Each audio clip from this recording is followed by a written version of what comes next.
Hi everyone, I hope you're doing well. Welcome to our bite-sized episode of the Church Explained podcast.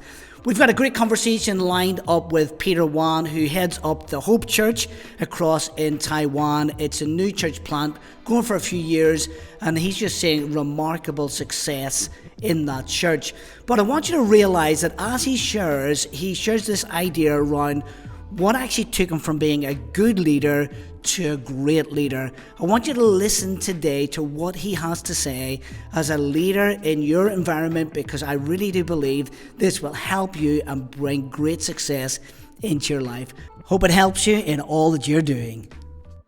Even a key, there might be some young leaders who are listening to this, and just to be obedient in seasons, and to follow people, and to trust that they're not trying to hold you back, but actually they have the best interests for you. And you mentioned that was a big thing for you to grow as a leader. But what are some of the things that you wish you'd had avoided as a leader, and why do you think you would want to avoid them?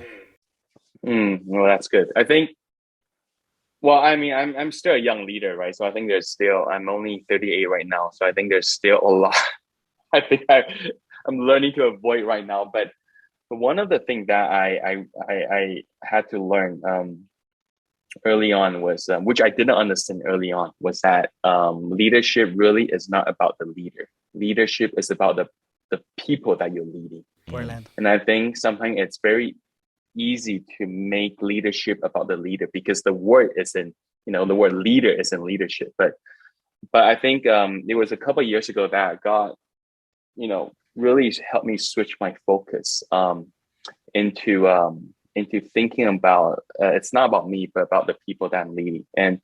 And one of the resources that really helped me do that was some of the resources by an author in America called Donald Miller. And he would talk about this idea that we're not the hero, we're the guide.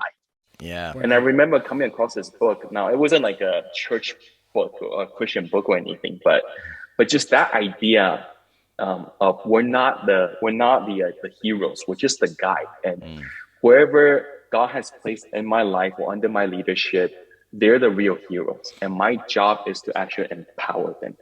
Now, that really revolutionized the way I would do ministry and think about,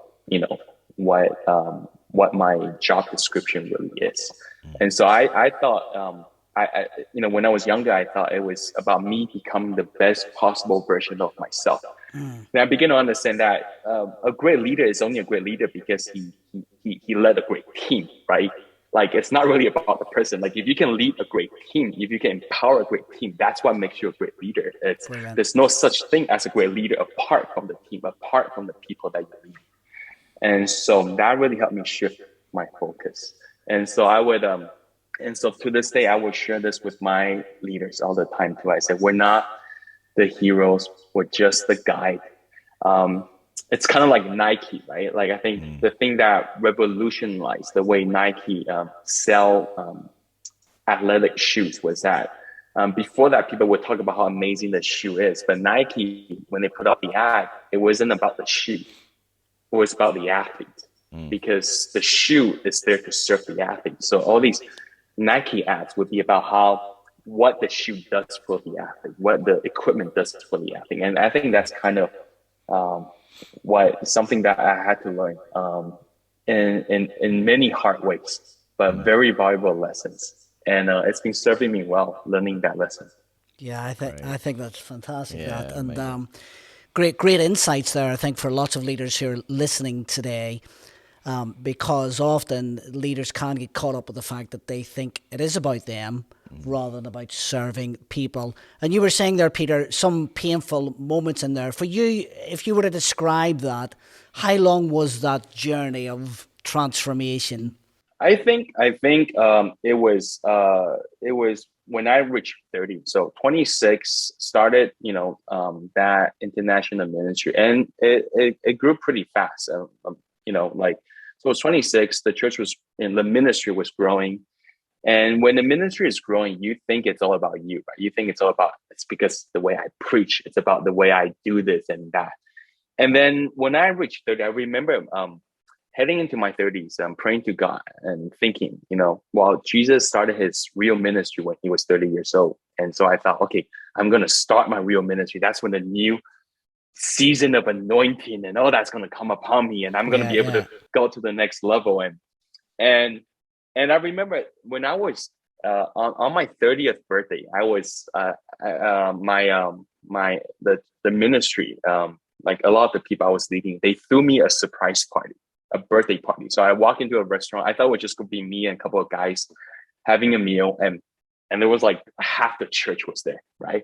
So I was surprised. So we're all chatting, we're all having fun, and I noticed one of the girl was sitting by herself, and she just had this sad face.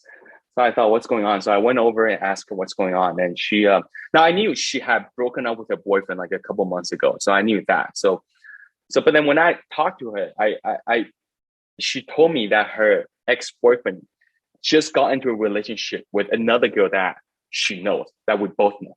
And so she was so angry at her that she wanted to, she was thinking about doing all of these kinds of, crazy things like revenge. So there I was on my 30th surprise birthday party, sitting there at a table, trying to talk this person out of doing something stupid. And I'm talking to her, right? And in my mind, there's this voice that says, come on, man, this is my birthday party. Why are you, ruining my birthday party? This is supposed to be about me. Was here to celebrate me. And then I just felt the voice of God said to me, it's not about you. And that's how you're going to live for the rest of your life. If you can learn this lesson, it's not about you. And you pray, you wanted something new. You wanted a new season of breakthroughs and anointing when you reach 30. And this is it. If you can learn the lesson that leadership is not about you, but serving the people around you, then you will be a great leader. Well, that's been it for this episode of the Church Explained podcast. It's been great to have this part one with Peter Wan, and we hope you join us for part two that'll be coming out very soon. Wherever you're consuming this content, please rate, review, and subscribe, and share it with someone you know it will bless. And we look forward to seeing you on the Church Explained podcast the next time.